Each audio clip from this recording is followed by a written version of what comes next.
Alright guys, welcome back to the channel. Good evening to every single one in the community. I hope your day is going well.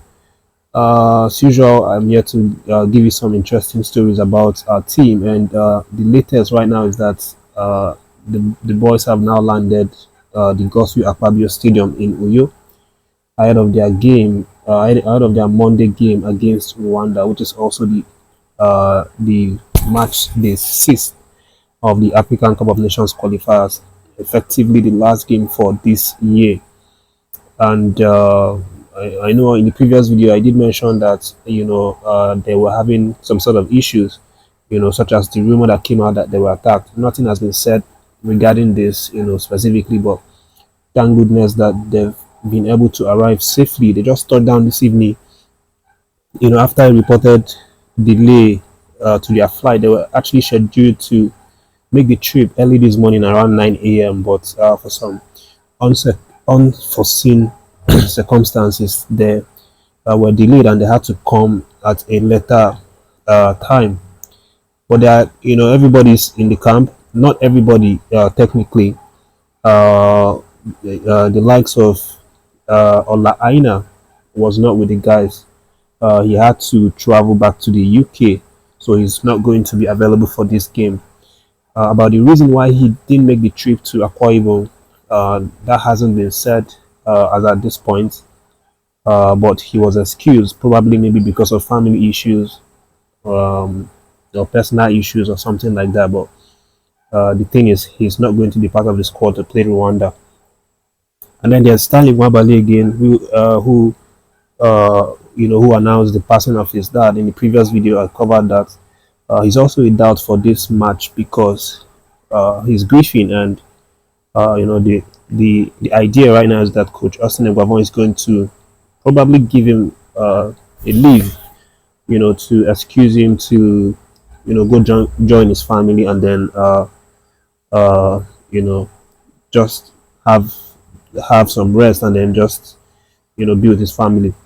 So these two guys now, Stanley Nwabali and Ola Aina, we are almost not going to see them in the game, and that brings of course Medical Koye to the forefront. I would expect him to start this game 100%. But aside from that, there's also been some updates around it. Captain William Ekong has also moved quickly to address the media, and also congratulate our coach Cerezo himself for qualifying the boys, for the 2025 African Cup of Nations unbeaten.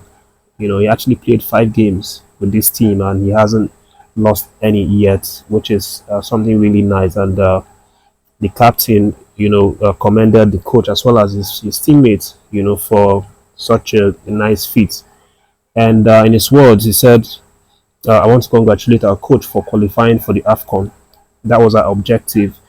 5 months ago, when we started this campaign, we wanted to qualify. We then heard we had achieved it just before the kickoff. That was the kick of the previous game, but we still wanted to win this game. He then goes on to say that we don't want to do what is not worthy of Nigeria. That's why we did. That's why we did not want to lose against Benin. They had a good game plan, but we were a little bit unlucky from the moment they scored because we kept missing at the front post. Credit to them. We know they are a good team and they tried to win the game. That's why I think 1-1 was a fair result. I'm happy that we qualified and we still want to remain unbeaten in this campaign. So that's the word from Skipo himself, William Chisekon. And of course, he's stating it out in with his own words that they are not about to relax in this game, even though they know that they've qualified. They want to put up a show that's up to standard for Nigerian fans. For all of us, they don't want to just go out and play like it doesn't mean anything to them. So we expect them to also push forward to get a victory, for this game.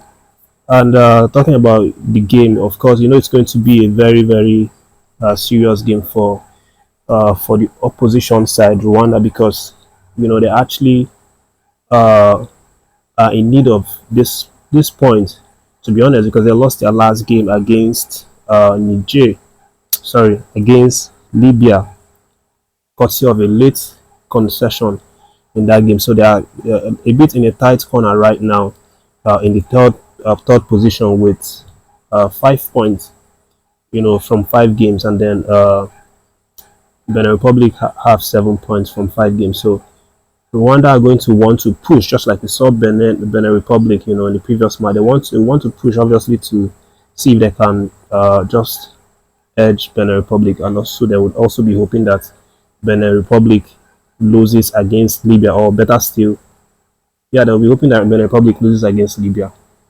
for them to win and possibly climb in the second position. But it's still very open for the 3 teams.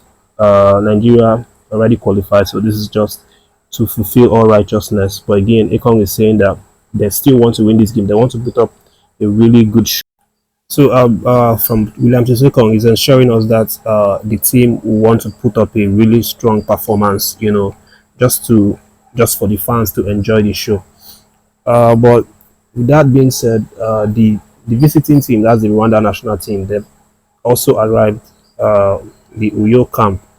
According to the report, they actually came into the country, with their delegates straight from Kigali to the Lagos airport, and then later boarded a flight, arriving around 1 p.m., which means they arrived before the Super Eagles.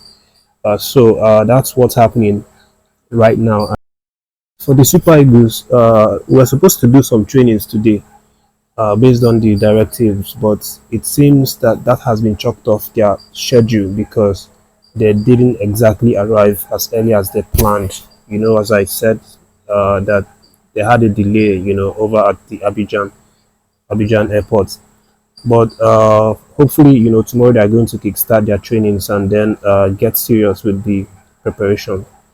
And to end this update, Maduka Okoye, who is expected to make a comeback into the starting 11 with this Rwanda game. He has revealed recently that he loves Chelsea Football Club. That Chelsea is sort of like his dream team. If he were to pick a club side to join in the EPL. Okoye was actually being interviewed by Sporty TV when he said that he expressed his admiration for Chelsea, that he has been following Chelsea, right from a young age, and that he is a fan of the club. That if he would pick a club to join in the EPL, that it's definitely going to be Chelsea. But he maintained that he's having a really good time, in Germany. In the Serie A with his Udinese side, that he couldn't have asked for a better football club. That he loves the club, he's enjoying his time there. So Koye maintains that he loves his current club Udinese and what they are currently doing. Of course, it's been very impactful for the club from last season up until this season. He continues his form with the club, being one of the best goalkeepers in the Serie A. We'll get to see him tomorrow. Hopefully, it becomes a very, very good day at the office for him. And that's the update, guys. Thank you for watching. Don't forget to leave a like for the video, subscribe to the channel, leave your reactions in the comments as well. Take care of yourselves till I catch you in the next video.